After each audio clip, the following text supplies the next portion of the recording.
One of Oregon's busiest bottle drop sites is closing. For some, dropping off bags of cans gives them a little extra cash. For others, it's a way to survive.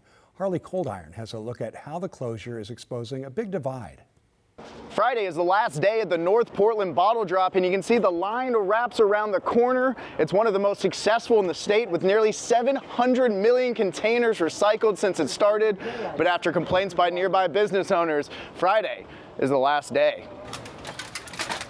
For Marilyn, the money she makes from the BottleDrop goes straight to the basics. Gas, maybe a little extra food in the house.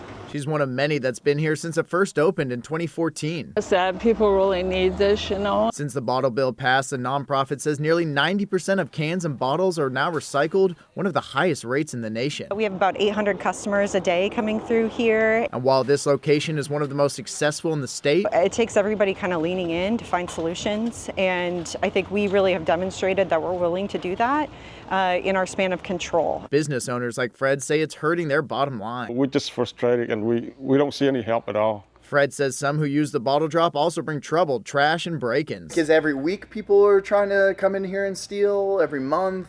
Almost every day. Scott Castleman, who owns Corporate Crime Control Protective Services, used to have BottleDrop as a client.